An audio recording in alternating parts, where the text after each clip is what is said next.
Hello everyone, I'm going to show you how to set up your Tenda router. And before I start, I would like to remind you that if my video helps you, please support my work. I send half of all donations to animal shelters. All the details are in the description below. The first step is to turn on the router. Take the power adapter. Plug one end of the power adapter into a wall outlet. Connect the other end to the router.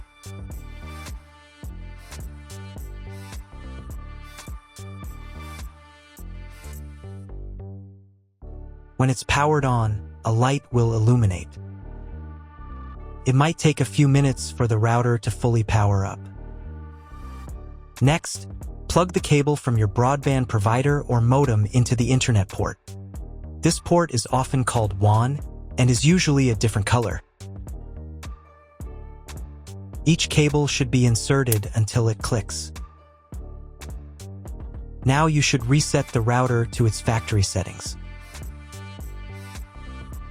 Hold down the reset button on the router for 10 seconds. Wait for the lights on the router to begin flashing. Occasionally, this button can be found inside the router casing to avoid accidental presses. Use a slim object to press it down.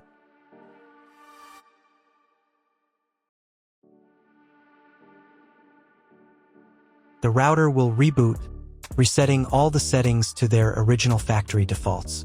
Connect one end of the Ethernet cable that came with the router to an Ethernet port.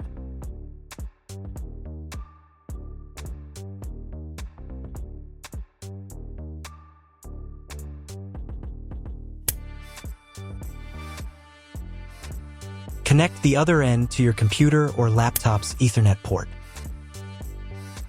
Please wait a few minutes for connection. Awesome! Your router is now connected to your computer. Now you will need to set it up. Before we get started, I'll show you another way to connect the router in case you don't have an Ethernet cable or your computer doesn't have an Ethernet port. Simply plug in the router to the power adapter and connect the cable from your internet provider. This will turn on the Wi-Fi. If the router is new and hasn't been set up yet, the Wi-Fi network will be named after the router itself. Your router has a unique Wi-Fi network name and password printed on a label. Connect to it. Great job connecting to the router. Now let's move on to the setup process. First, open your web browser and visit the URL you see on the screen. Use the URL bar instead of the search bar.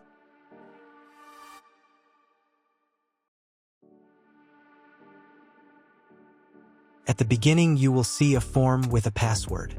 Usually it is admin or password. If these credentials are wrong, then find label on your router. The credentials are often printed on the bottom of the device.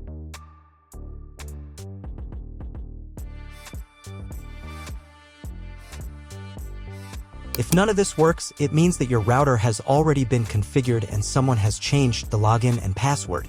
If you can't find out the login credentials, just reset the router to factory settings. And then log into the router's personal cabinet using the standard credentials. If your router settings do not look like mine, it means that your router has a different firmware. I made a video for every firmware type. You can find all the links in the description down below. I want to warn you right away that there are many firmware versions and they may differ slightly. But don't worry, you will succeed. Just watch the video and follow the instructions.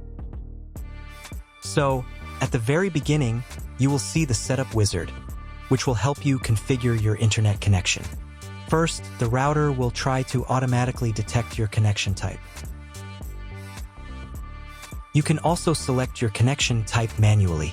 All this information can be found in your contract with the internet provider. If you have a static IP address, select it and enter the required information. This type is applicable if you are assigned a fixed IP address for accessing the internet. If you have PPPoE, Choose this option and enter your username and password. If you're not sure what type of connection you have, then select this option. It's the most common type. Next, come up with a name and password for your future Wi-Fi network. The password must be at least 8 characters long. Then click the OK button. If you were connected to the router via Wi-Fi, reconnect to the network using the new settings. After the basic setup, you should be redirected to the router's main page. Now you need to restart the router. But first, I recommend updating the firmware for stable performance. Here you can change the router's interface language. I'll keep it in English. Go to the administration menu.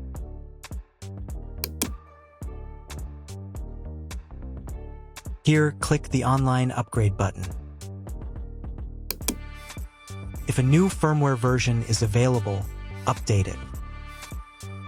After updating, reboot the router.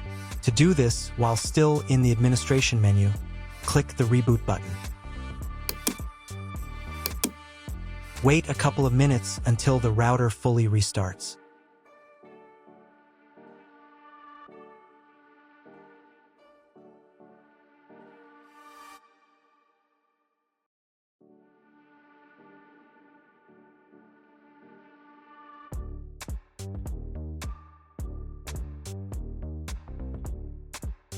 Now check if the internet is working. Just try Googling something. If there's no internet connection, you need to try cloning your MAC address. To do this, go back to the administration menu. Here, find the WAN parameters section. From the drop-down list, select Clone Localhost's MAC and click the OK button. Then once again reboot the router.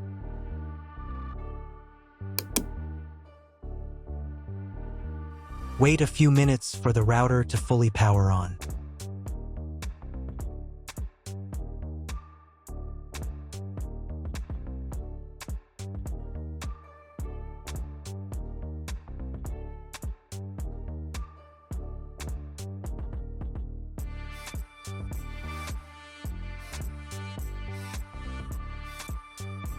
Now check if the internet is working. Just try Googling something. If the internet still doesn't work, at this point you need to call your internet provider. They will tell you exactly what type of connection you need and what additional parameters to set. That's all. If you found my video helpful, please support my work. Half of all donations I send to animal shelters. All details are in the description down below.